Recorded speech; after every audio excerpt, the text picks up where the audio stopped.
guys, welcome back to Football Speed Dive. In today's episode, we're going to be talking about formations, why they are chosen, and why specific formations help teams. And going ahead, we have the weekend review section. We're going to be talking about the big match, Chelsea versus Manchester United, which has been the talk of the town since last week. We have a couple of friends to help me out with the review. Let's get into it. Everything is gone. Today we're going to be talking about formations. Like I said previously, there are 11 players on the field at all times on a football match. So, how are these 11 players distributed around the pitch?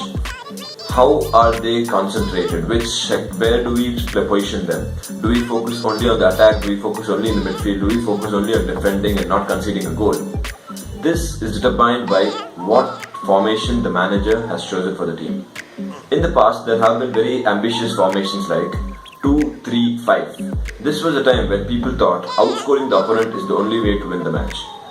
The matches used to be very high scoring, like 5-4, 6-4 or 6-5, like that. So there used to be a lot of goals and very little focus on the defensive aspect, with only two people staying back.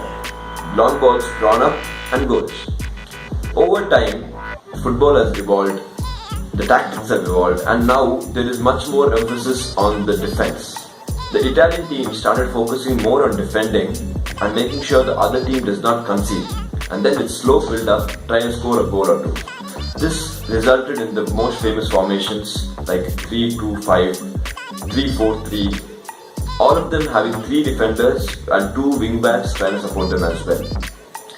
And over time, during the 2000s, the game evolved much more and resulted in overfronting the midfield, which resulted in formations like 4-5-1, 4-2-3-1, 4-1-2-1-2, 4-4-1-1. Midfield was where all the key battles were. Post 2010, there has been a mixture of everything. There have been teams with a lot of emphasis on defense. There have been teams with a lot of emphasis on striking. There have been games when the same team has defended only on the midfield. Well, the most famous formations would be 4-4-2, 4-2-3-1, 4-3-3, the 5-3-2. Then there's even the 3-4-3. More the number in one phase of the game. For example, if there are more defensive players, then it's a very defensive formation. If it's more people in the midfield, then it's a very midfield and position-oriented formation. If it's more attacking, then it's a more direct long ball approach kind of a formation.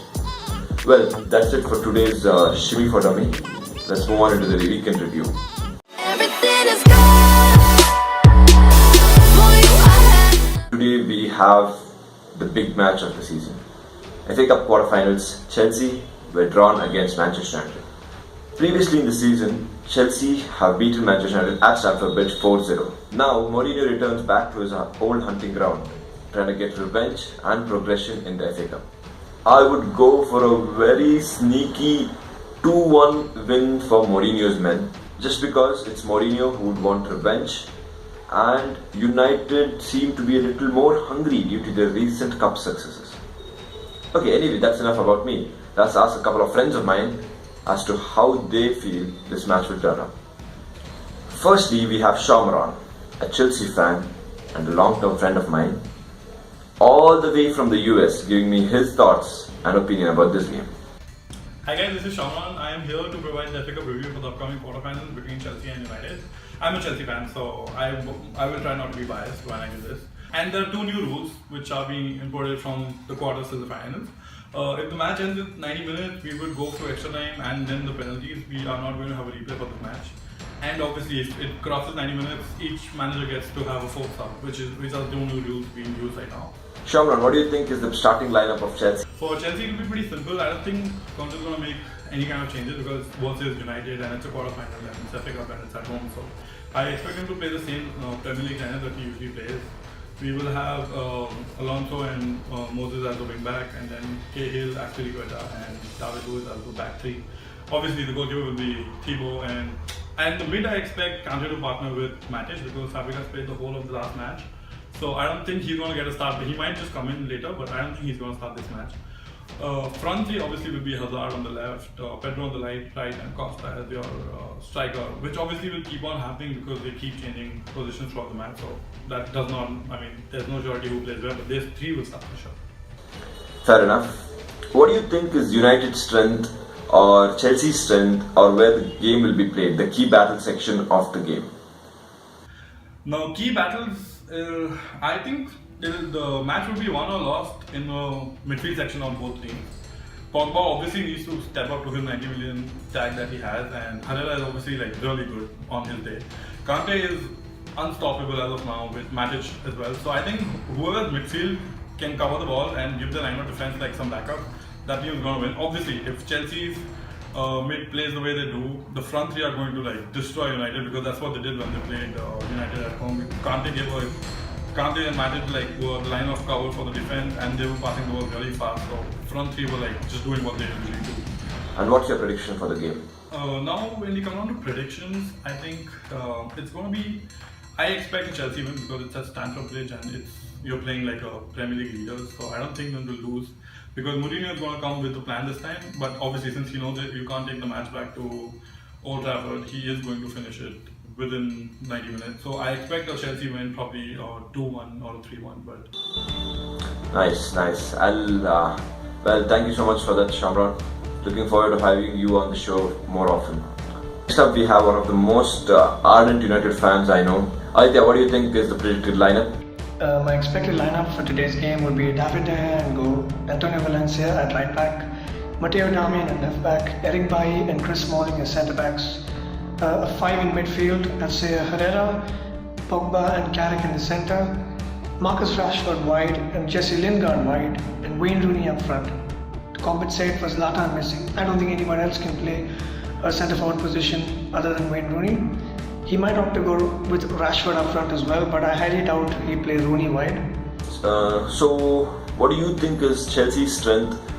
Chelsea are the team in form, so I think their strengths are the fact that they're in form. I think they've got fantastic balance. They're great going forward. They're great defending as well. Everybody in the team knows exactly what they have to do, and I think that's a positive.